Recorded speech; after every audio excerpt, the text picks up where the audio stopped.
दाल की बढ़ती कीमतों की असली वजह अब तक पूरी तरह से साफ नहीं हो पाई है। व्यापारियों का कहना है कि दाल की फसलें खराब होने से उत्पादन प्रभावित हुआ है, जबकि आंकड़ों को देखा जाए तो उत्पादन में इतनी भी कमी नहीं आई है जिससे दाल के भाव दोगुना रफ्तार से बढ़ जाए। ऐसे में सबसे बड़ी बात यही सामने आ रही है कि दाल में कुछ तो काला है। इस दाल में कुछ तो काला है। दाल की कालाबाजारी है बढ़ती कीमतों की वजह। सरकार और व्यापारियों के बीच साठगांठ भी बड़ा कारण। क्या आम आदमी की थाली से अब दूर हो जाएगी दाल? दाल के भाव पर क्यों मचा है बवाल? लोगों की थाली से दाल का तड़का आखिर क्यों कम हुआ है?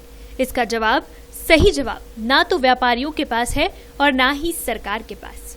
दरअसल दाल के काले की कहानी की असलियत कुछ और ही है। व्यापारियों का कहना है कि दाल की कीमतें बढ़ने की वजह उत्पादन में कमी आना है। व्यापारी यहाँ तक कह रहे हैं कि मध्य प्रदेश के अलावा बाहर से आने वाला स्टॉक भी इस बार ना के बराबर ही है। दाम बढ़ने का कारण फसल खराब होना है। हिंदुस्तान में मध्य प्रदेश, कर्नाटक, गुजरात, महाराष्ट्र, मध्य प्रदेश की सब तुअर की फसलें, उड़द की फसलें तबाह हो गई। समय पे पानी नहीं आया और जब पानी आया तो अधिक आया तो बचा हुआ बीज फिर उसमें सड़ गया। इसके बाद में हम माल मंगाते हैं इंडिया के बाहर से, Rangoon, Tanzania, Burma, China, Canada, तो वहाँ का जो माल आता है उस पर हमको अपेक्षा थी कि वो बड़े पैमाने पे आएगा और कीमतें कम रहेगी, मगर वहाँ भी फसलें खराब हुई। बर्मा में बहुत फसल खराब हुई, चाइना में बहुत पानी आया, वहाँ की फसल खराब हुई। तो जब देश के बाहर फसलें खराब हुई है तो इंडिया और देश के बाहर की फसलें खराब होने का एक साथ सहयोग 25-50 सालों में बना। उसके कारण कीमतें बढ़ी है।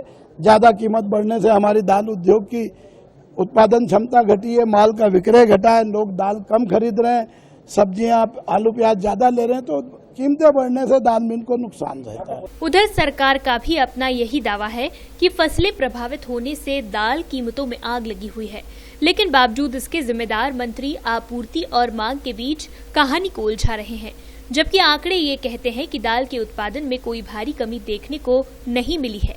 देखिए, उत्पादन बढ़ना महत्वपूर्ण नहीं, खपत कितनी। अब बिजली का उत्पादन अगर हम देखेंगे, मध्य प्रदेश जब हम सरकार बनी तो उत्पादन कितना था, जो जितनी आवश्यकता होती है और जितना उत्पादन होता है, आवश्यकता और उत्पादन हमेशा घटता बढ़ता रहता है। अगर आवश्यकता बढ़ गई और उत्पादन भी बढ़ गया तो भी वो माइनस में जाएगा, क्योंकि आवश्यकता उत्पादन से ज्यादा हो गई। हर चीज की होती है, आदमी बढ़ रही, जनसंख्या बढ़ रही, लोग बढ़ रहे, डिमांड बढ़ रही, इसलिए उसको उस दृष्टि से देखना। वाकई में दाल की कीमतों पर जिस तरह से सियासी तड़का नजर आ रहा है, उससे एक बात तो साफ हो गई है कि दाल में कुछ काला जरूर है। और अब इसी को छुपाने के लिए शिवराज सरकार के मंत्री अपनी सफाई भी दे रहे हैं। ऐसे में ये बात तो साफ है कि दाल की कालाबाजारी और गोदाम भरा जरूरत से ज्यादा स्टॉक ही दाल की कीमतों को आसमान पर पहुंचा रहा है। बहरहाल अब दाल की कीमतों को काबू में करने के लिए सरकार कोई ठोस कदम उठा पाती है या नहीं, ये देखना भी लाजमी होगा। Bureau report, D Live news.